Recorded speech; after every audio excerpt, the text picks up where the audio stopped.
الحمد لله رب العالمين والصلاة والسلام على أشرف الأنبياء والمرسلين وعلى آله وصحبه أجمعين أما بعد.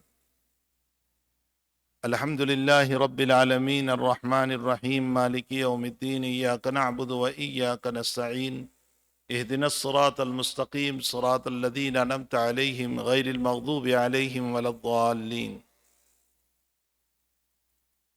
صدق اللہ العظیم. میں نے ابتدائی آیات کے کچھ تھوڑی سی تشریح وضاحت کی تھی، جس میں یہ بتایا تھا کہ الحمدللہ رب العالمین، تمام تعریفیں اللہ کے لیے ہیں جو سارے جہان کا رب ہے. الرحمن الرحیم، بہت ہی مہربان اور بہت ہی رحم کرنے والا ہے. میں نے شام میں بتایا تھا کہ شاہ عبدالعزیز صاحب رحمۃ اللہ علیہ فرماتے ہیں کہ رحمان اس کو کہتے ہیں جو بلا مانگے عطا کرے، اور رحیم اس کو کہتے ہیں جو مانگنے کے بعد دیں. اور ظاہر سی بات ہے کہ بندہ مانگنے کے بعد دیتا ہے، اس لیے یہ رحیم ہے، یہ رحمان نہیں ہو سکتا. رحمان اللہ کی ذات ہے جو بلا مانگے دیتی ہے، اور ہماری ضرورتوں کو دیکھ کر وہ دیتی رہتی ہے. مالکی یوم الدین میں فرمایا کہ وہ قیامت کے دن کا مالک ہے، بدلے کے دن کا مالک ہے. مالک تو وہ دنیا کا بھی ہے، لیکن دنیا میں ہم کو تھوڑے سے اختیارات دے رکھے، اس لیے ہم کہتے ہیں میرا مکان، میری جائیداد، میری دکان، میری پراپرٹی. حکومتیں اپنے اپنے اعتبار سے کہ یہ میرا حصہ، یہ میرا حصہ، یہاں تک ہماری حکومت، یہاں تک، یہ ٹیمپرری ہے. فرعون کو جب غرق کیا تو اللہ تعالیٰ نے فرمایا فَالْيَوْمَ نُنَجِّيكَ بِبَدَنِكَ لِتَكُونَ لِمَنْ خَلْفَكَ آیَةً، میں تجھے ڈبو رہا ہوں لیکن تیری باڈی کو باہر ڈال دوں گا تاکہ پچھلوں کے لیے عبرت ہو جائیں کہ کسی کی حکومت باقی نہیں رہتی، کسی کی حکومت باقی نہیں. حضرت علی رضی اللہ تعالیٰ عنہ کا مفصل خطبہ میں نے جمعہ میں چھیڑ دیا تھا. بہت طویل خطبہ ہے حضرت علی رضی اللہ، جن میں حضرت فرماتے ہیں کہ دنیا آنی جانی ہے، اور ایک وقت ایسی جائے گی، ایسی جائے گی کہ پھر واپس نہیں، یعنی ہم ہی رخصت ہو جائیں گے. اور امام غزالی رحمۃ اللہ تعالیٰ علیہ فرماتے ہیں کہ دنیا کی جتنی چیزیں ہیں وہ ٹوائز اور کھلونے ہیں، اور ہمارا حال یہ ہے کہ بچے جب ٹوائز سے کھیلتے ہیں تو کبھی ہم ٹوائز لے لیتے ہیں، کبھی کھیلنے والے بچے ہی کو اٹھا لیتے ہیں.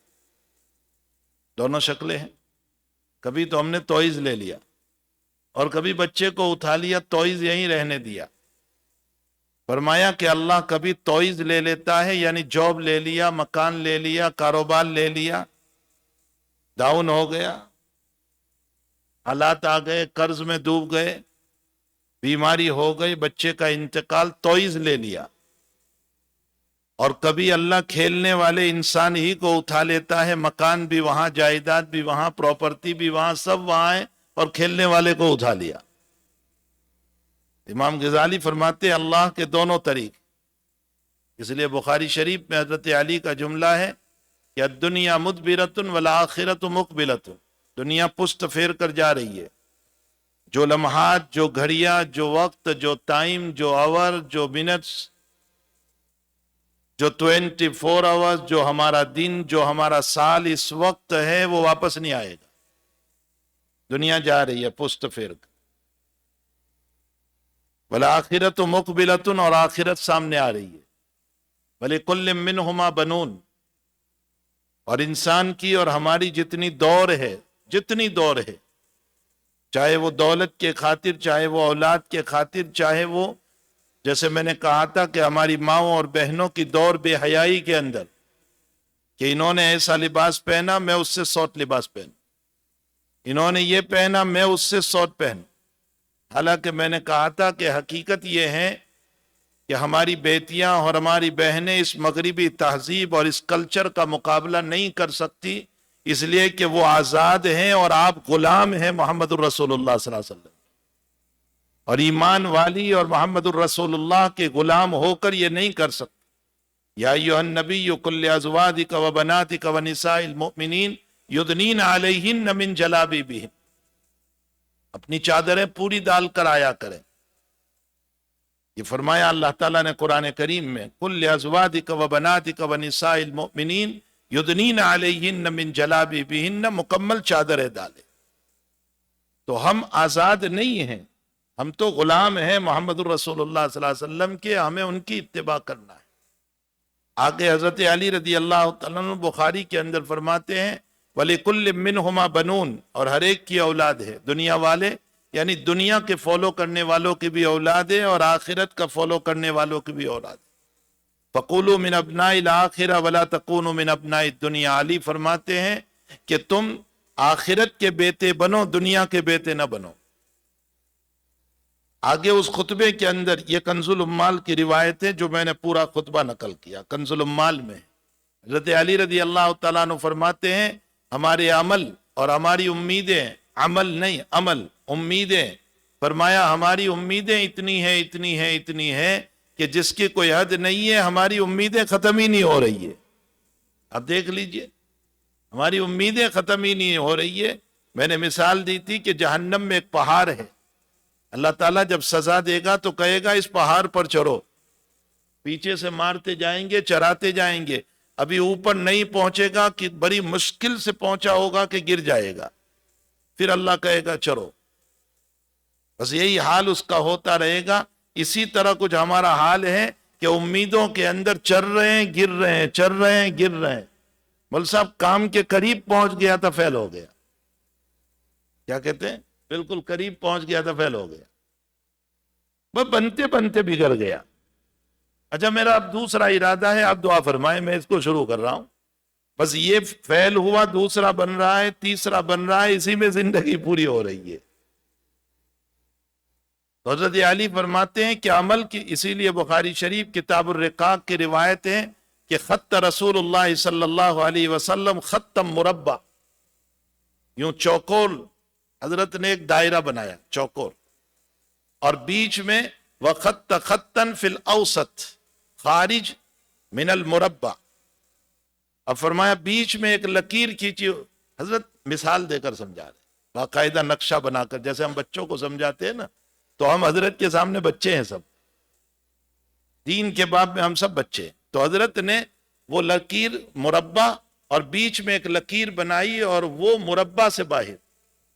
حضرت نے فرمایا یہ بیچ میں انسان ہے اور اس کے دونوں طرف چھوٹی چھوٹی لکیریں حضور نے بنائی. حضرت امی ہونے کا مطلب ان پڑھ نہیں، لوگ ان پڑھ ہونے کا ترجمہ کرتے ہیں، غلط ترجمہ ہے. امی اس کو کہتے ہیں دنیا میں جس کا کوئی استاذ نہ ہو، اس کا استاذ اللہ ہوتا ہے. بے علم نہیں، اللہ کے نبی بے علم نہیں تھے، یہ علم تو دیکھیں حضرت کا.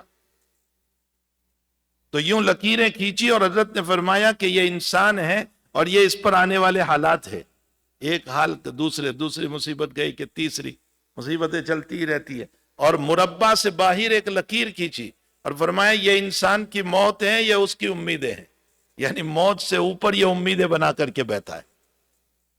اللہ نے اس کا مقدر 70 لکھا ہے اور یہ امیدیں 90 کی بنا کر کے بیٹھا ہے.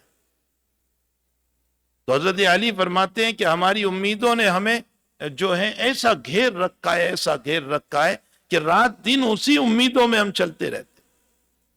اور آگے فرماتے ہیں کہ شیطان عجیب و غریب ہمیں سبق پڑھاتا ہے. آیت پڑھی حضرت علی نے، الشیطان یعیدکم الفقر ویامرکم بالفحشاء. شیطان تمہیں فقر سے ڈراتا ہے، زکوٰۃ نکالو گے فقیر ہو جاؤ گے، صدقہ دو گے فقیر ہو جاؤ گے، مسجد میں دو گے فقیر ہو جاؤ گے، کسی غریب کو کھلاؤ گے فقیر ہو جاؤ گے، فقر آ جائے گا.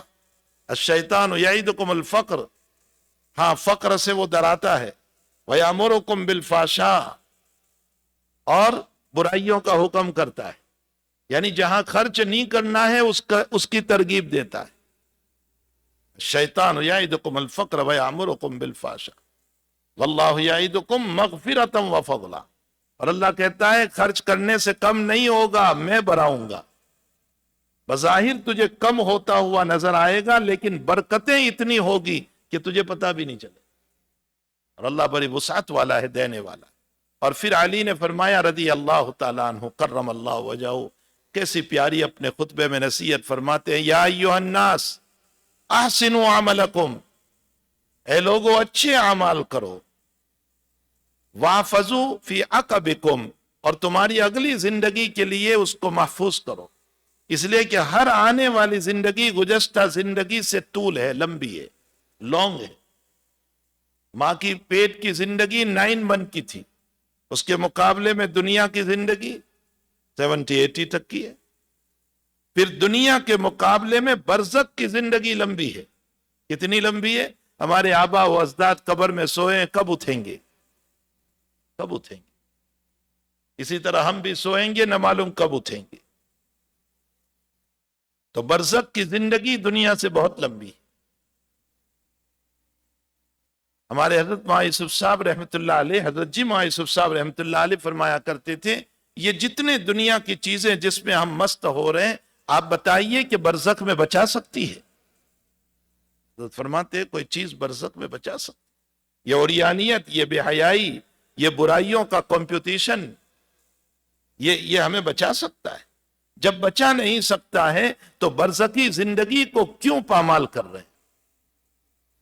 اور پھر فرمایا حشر کی زندگی برزخ سے بھی لمبی ہے۔ برزخ میں جتنا سوئے ہیں نا، اس سے زیادہ حشر۔ کتنا؟ 50,000 سنہ۔ عالم حشر کا ایک دن 50,000 ایئرس کا ہوگا، قرآن کہہ رہا ہے 50,000 سنہ، 50,000 سال کے برابر ایک دن۔ تو حشر اس سے بھی زیادہ، برزخ سے زیادہ لمبی۔ اور پھر جنت اور جہنم کی زندگی، یہ حشر سے بھی زیادہ، کوئی انتہا نہیں۔ جب ہر آنے والی زندگی گزشتہ زندگی سے لمبی ہے تو علی فرماتے ہیں احسنوا اعمالکم، اچھے اعمال کرو، واحفظوا فی عقبکم، آنے والی زندگی کے لیے محفوظ کرو، اس کو اسٹاک کرو۔ ہم میں سے ہر اپنی دنیا کو محفوظ کرتا ہے، جوانی میں کام کرو، بڑھاپے میں کام آئے گا، 2 پیسے رکھ لو، ہاتھ پاؤں ٹوٹے تو کام آئیں گے، بولتے ہیں نا۔ یہاں تو پینشن پہ، حکومت پہ جی رہے ہیں، اس لیے پاؤں ٹوٹے تو کوئی حرج نہیں ہے، ہاسپٹل فری ہے۔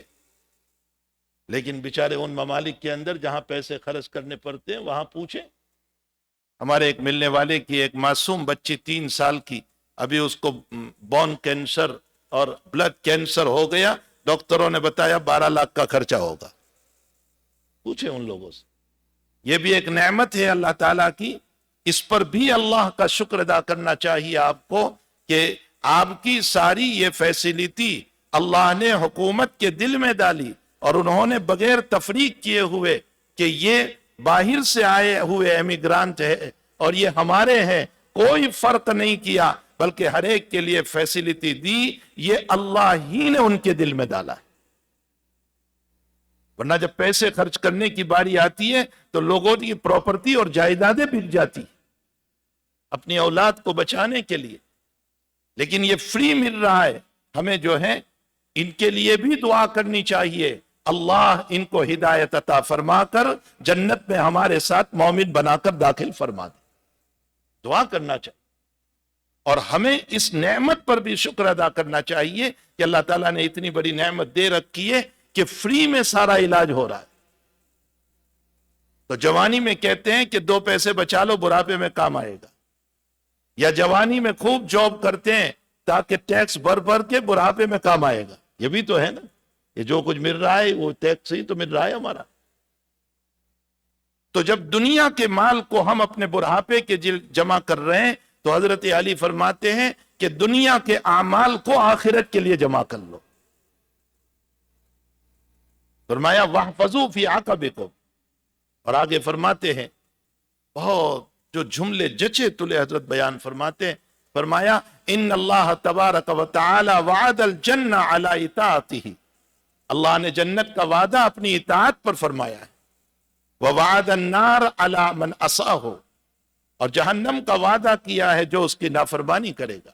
اور پھر علی نے جہنم کا نقشہ کھینچا، فرمایا فَإِنَّهَا نَارٌ لَا يَفْدَى زَفِيرُهَا، جہنم وہ ہے جس کا بھڑکنا کبھی ختم نہیں ہوگا، بجھ نہیں سکتی ہے وہ جہنم۔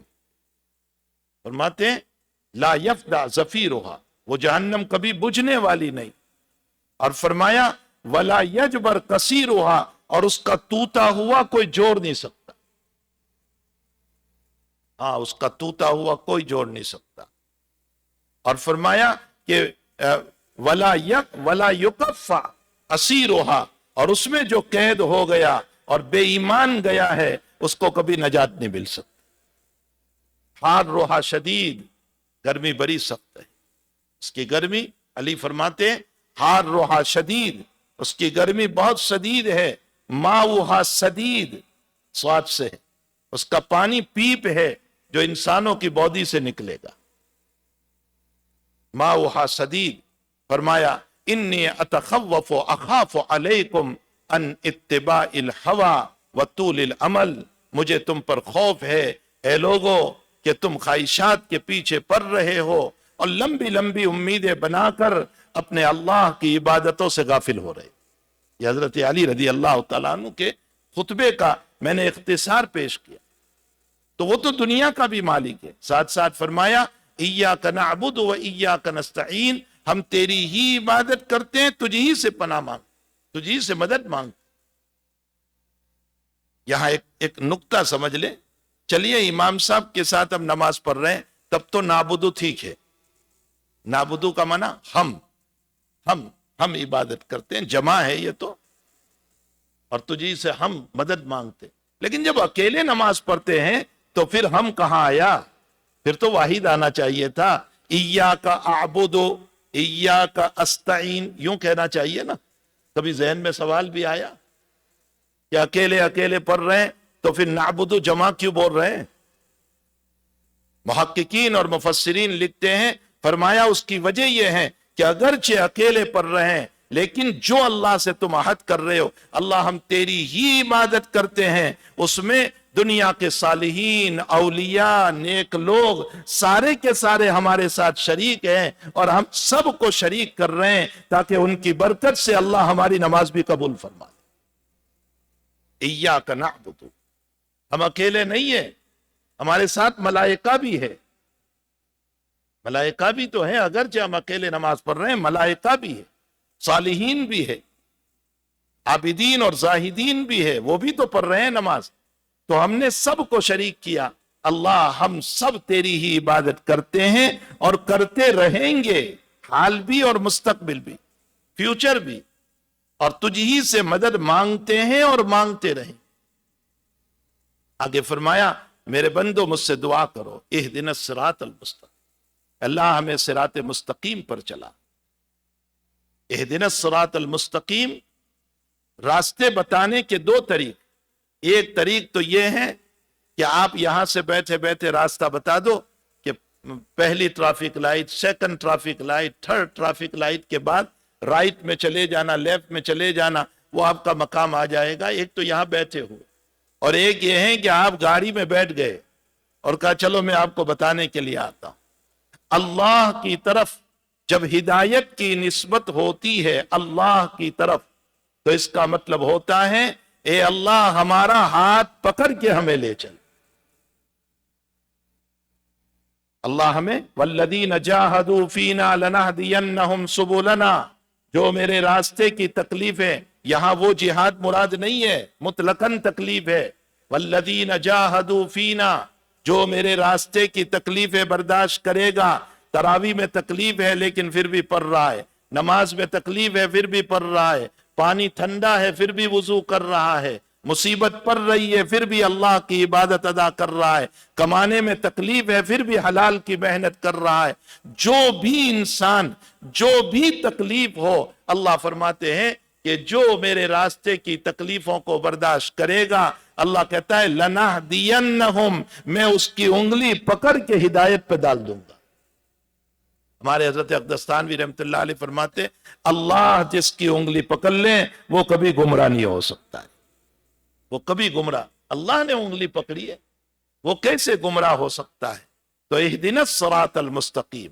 اور نبی علیہ السلام یا قرآن جو ہمیں راستہ بتاتے ہیں، وہ پہلا طریق، وہ ہمیں راستہ بتاتے ہیں، ایسے چلو ایسے چلو ایسے چلو، منزل پر پہنچ جائیں گے. تو اے اللہ ہمیں سیدھا راستہ بتا. صراط مستقیم کس کو کہتے ہیں؟ معتدل ہو، اعتدال کے ساتھ ہو، بہت غلو بھی نہ ہو، بہت سختی بھی نہ ہو، بہت نرمی بھی نہ ہو. اور یہی شریعت ہمیں دی ہے. سیدنا موسیٰ علیہ الصلوۃ والسلام کی شریعت اتنی سخت تھی، اتنی سخت تھی، اتنی سخت تھی کہ ان کی شریعت میں اگر کپڑا ناپاک ہو جائیں، دھونے سے پاک نہیں ہوتا تھا، کاٹنا پڑتا تھا۔ موسیٰ علیہ السلام کی شریعت، بتائیے کتنے کپڑے کاٹتے ہم، اتنی سخت شریعت۔ ان کی شریعت میں مسجد کے بغیر نماز نہیں ہوتی تھی، مسجد ہی میں جانا ضروری۔ ان کے عبادت آج بھی ان کا مسئلہ ہے، مسجد کے بغیر ان کی، آپ نے کبھی ان کو نہیں دیکھا ہوگا کہ کسی ایئرپورٹ پر عبادت کر رہے، کسی ٹرین میں عبادت کر رہے، کبھی نہیں۔ ہماری شریعت میں آسانی کی، فرمایا نماز فرض ہے لیکن مسجد میں پڑھنا ضروری نہیں، سفر میں ہے، وقت ہو گیا، جہاں موقع ملے نماز پڑھ لو، ایئرپورٹ پر پڑھ لو، ٹرین میں پڑھ لو، فلائٹ میں پڑھ لو، جہاں چاہے پڑھ لو، نماز ہو جائے۔ ان کی نمازیں بغیر طہارت اور بغیر وضو کے نہیں ہوتی تھی۔ ہماری شریعت میں بتایا گیا کہ اگر وضو نہیں ہے، پانی نہیں ہے، تیمم سے بھی نماز ہو جائے۔ یہ ہے صراط مستقیم۔ تو سیدنا موسیٰ علیہ السلام کی شریعت میں بہت سختی تھی اور عیسیٰ علیہ السلام کی شریعت میں بہت نرمی تھی، اور ہماری شریعت بیچ کی، نہ بہت نرمی ہے نہ بہت سختی ہے، اس کو صراط مستقیم کہا گیا۔ لیکن اے اللہ، صراط مستقیم ہے کیا؟ قرآن سے خود قرآن کی تفسیر، صراط الذین انعمت علیہم، جن پر تیرا انعام ہوا۔ وہ کون لوگ ہیں جن پر انعام ہوا؟ فرمایا من النبیین والصدیقین والشہداء والصالحین، یہ 4 درجے۔ انبیاء تو انبیاء ہے، ان کے طریق پر ہمیں چلنا ہے۔ صدیقین صدیقین ہیں، یہ صدیقین جمال آئے، معلوم ہوتا ہے قیامت تک صدیق اس امت میں رہیں گے۔ تو پھر ابو بکر صدیق امام الصدیق ہے۔ ابو بکر صدیق جو ہے وہ صدیقوں کے امام ہے۔ باقی صدیق کا مقام قیامت تک رہے گا، اور صدیق کی تعریف یہ ہے کہ جو زندگی میں کبھی جھوٹ نہ بولے۔ صدیق اکبر رضی اللہ تعالیٰ عنہ نے ساری زندگی میں کبھی جھوٹ نہیں بولا، کبھی جھوٹ نہیں بولا۔ ایک موقع آ گیا کہ حضور پاک صلی اللہ علیہ وسلم کو لے کر معراج میں جا رہے، ہجرت میں جا رہے، اور راستے میں کسی دشمن نے پوچھ لیا، وہ ابو بکر کو جانتا تھا، آپ صلی اللہ علیہ وسلم کو نہیں جانتا، اس نے پوچھا کون ہے تیرے ساتھ، یہ کون ہے تیرے ساتھ؟ اب حضرت ابو بکر کیا کہیں گے؟ اگر یہ کہتے ہیں کہ یہ نبی ہے، محمد صلی اللہ علیہ وسلم ہے، تو وہ حملہ کر دے گا۔ تو کیا کہا جائے؟ اللہ نے آپ کی زبان پر ایسا لفظ جاری کیا، فرمایا ہذا ہادن یہدینی، یہ مجھے راستہ بتانے والا ہے، یہ مجھے راستہ بتانے والا ہے۔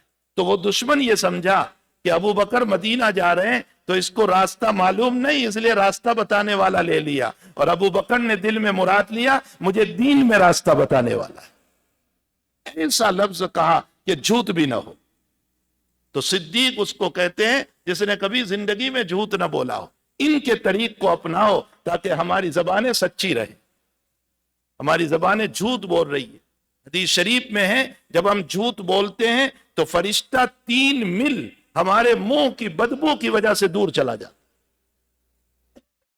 صدیق کی اب پیچھے چلیں گے، زبانیں ہماری سچی رہیں۔ اور فرمایا شہداء، جو اللہ کے راستے میں اپنی جان کو لے کر گئے اور شہید ہو گئے، ان کے طریق پر چلو تاکہ تم بھی کچھ مجاہدے کرو اپنے دین کے لیے، نمازوں کے لیے، عبادت کے لیے، کم سے کم اپنے دین اور عبادت کے لیے تو مجاہدے کرو، اس کے لیے تو کچھ کرو۔ اور فرمایا اب آخری درجہ والصالحین، صالحین کون؟ جو ایمان کے بعد نبی کے طریق پر چل کر اپنے آپ کو اللہ کے قریب کر لیا، ان کو صالحین کہتے ہیں۔ ان کے راستے پر، یہ ہیں صراط الذین انعمت علیہم، ان کے راستے پر چلو، اور ان کے راستے پر چلو گے تو تم کامیاب ہو جاؤ۔ ان کے راستے پر نہ چلنا، اب اللہ خود ہی ہم کو کہہ رہا ہے کہ تم مجھ سے یہ بھی دعا کرو کہ ان کے راستے پر اللہ ہم کو نہ چلانا، مغضوب علیہم، جن پر تیرا غضب اترا، ولضالین، اور جو گمراہ ہو گئے۔ ترمذی میں روایت ہے نبی علیہ السلام نے فرمایا مغضوب علیہم سے یہود اور ضالین سے نصارا۔ انسان کے گمراہی کی 2 وجہ، ایک وجہ یہ ہے کہ علم ہو لیکن ضد ہو، ضد، انسان کو ضد جو ہے نا وہ ہلاک کرتی. وخاب کل جبار عنید، قرآن میں ہے وخاب کل جبار عنید، فرمایا ہر ظالم اور عنید ضدی آدمی خسارے میں ہو جاتا.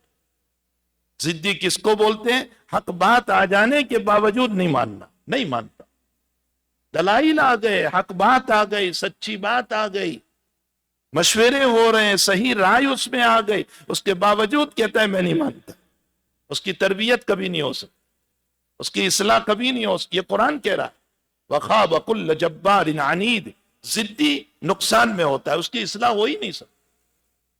تو یہود کے پاس بہت علم تھا لیکن ضد تھی.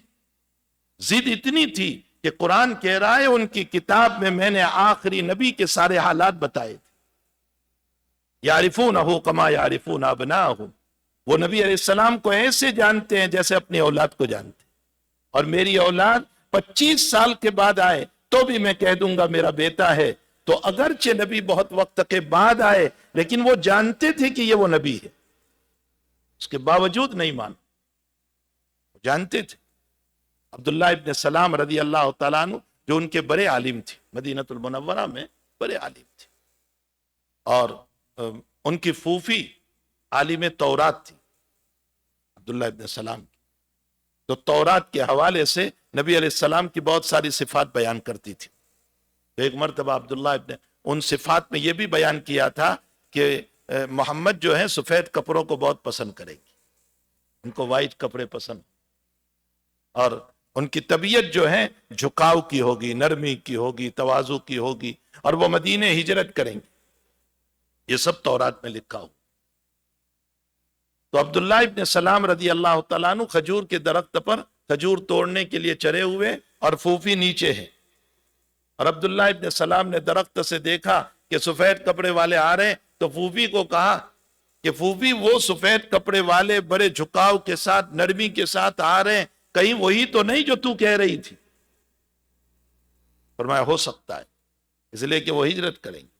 حضرت جب مدینے تشریف لے آئے تو عبداللہ ابن سلام رضی اللہ تعالیٰ عنہ حاضر خدمت ہوئے نبی علیہ السلام. اس کے بعد کچھ سوالات کیے، 2-3. مجھے 2 سوال اس وقت یاد ہے، بخاری کی یہ روایت ہے کہ کچھ سوالات. اس میں ایک سوال یہ کیا کہ جب جنتی جنت میں جائے گا تو سب سے پہلے اللہ کیا کھلائے گا؟ اب یہ جواب نبی کے علاوہ کوئی نہیں دے سکتا تھا کہ سب سے پہلے کیا کھلائے. تو حضور پاک صلی اللہ تعالیٰ علیہ وسلم نے فرمایا کہ ہوت، یعنی ہوت کا معنی فیس، مچھلی، کبیدی ہوت، مچھلی کے جگر کے کباب.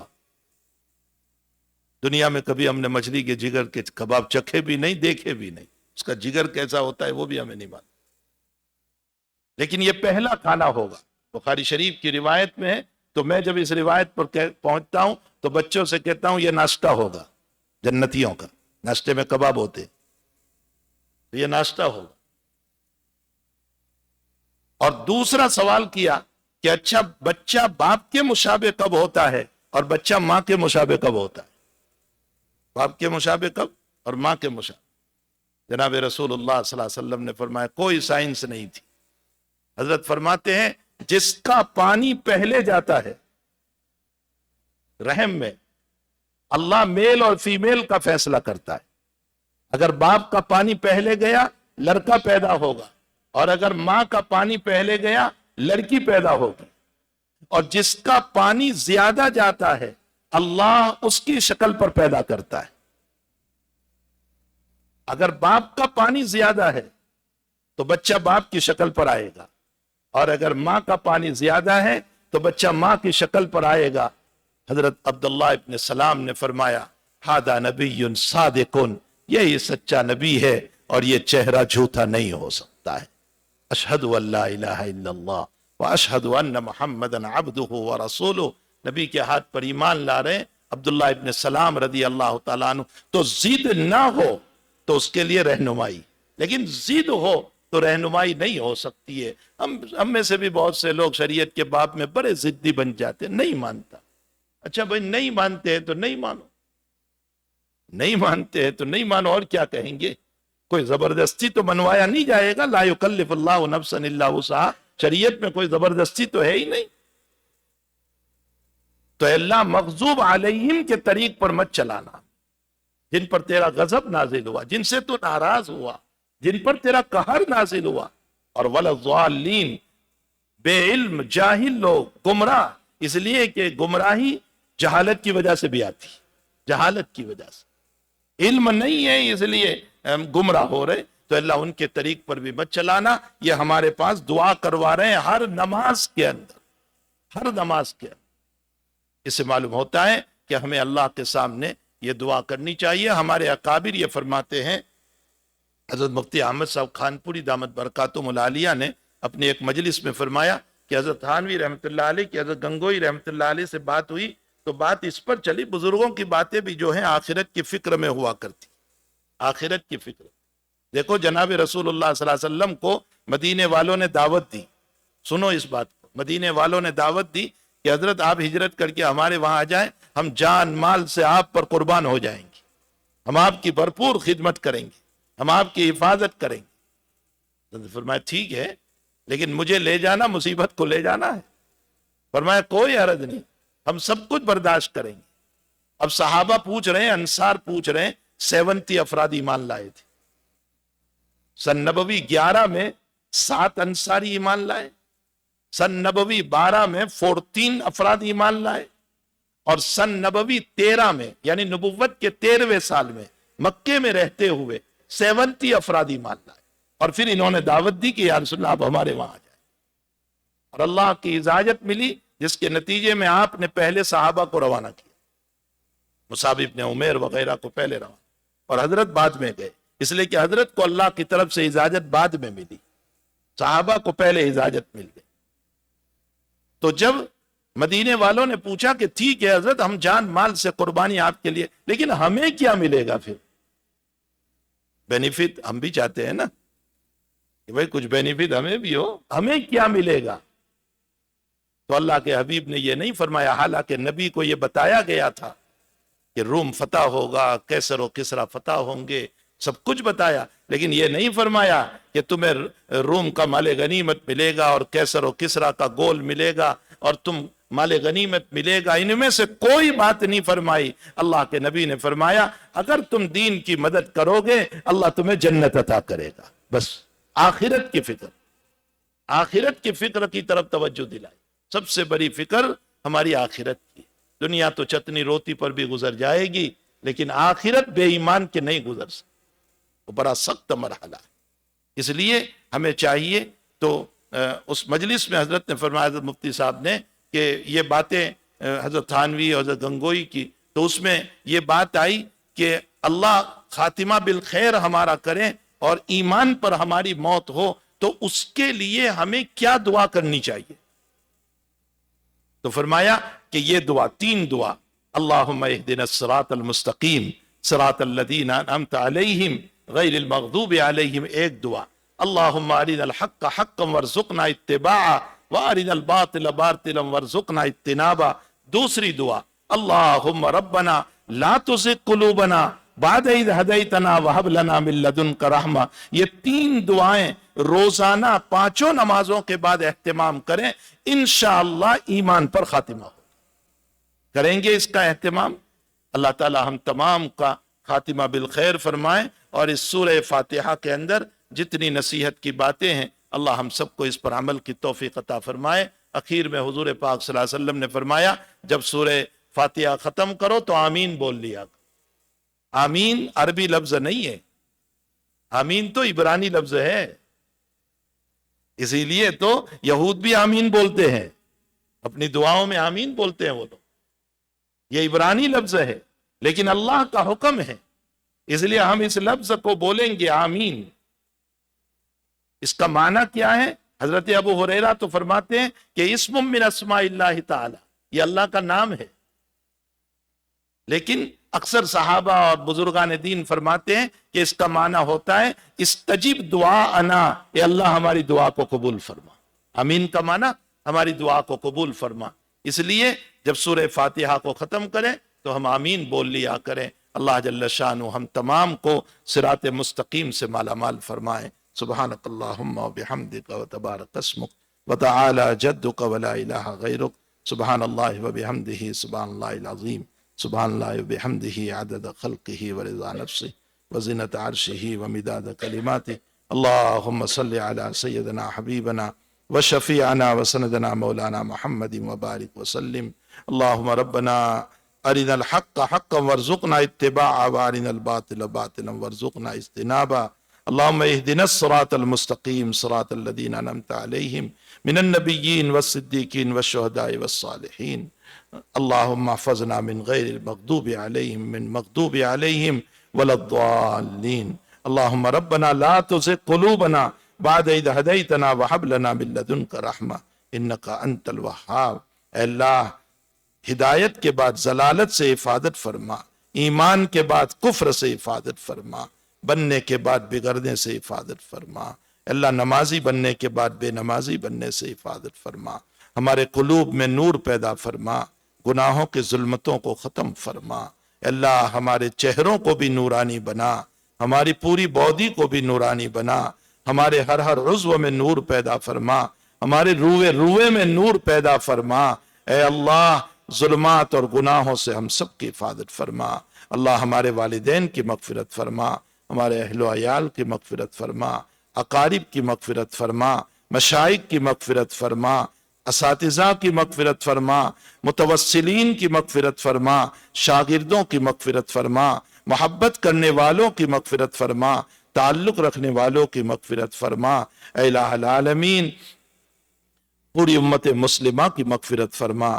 اللہم اغفر للمؤمنین والمؤمنات والمسلمین والمسلمات الاحیاء منہم والاموات انک سمیع قریب مجیب الدعوات یا قاضی الحاجات. ربنا تقبل منا انک انت السمیع العلیم وتب علینا یا مولانا انک انت التواب الرحیم. وصلی اللہ علی النبی الکریم برحمتک یا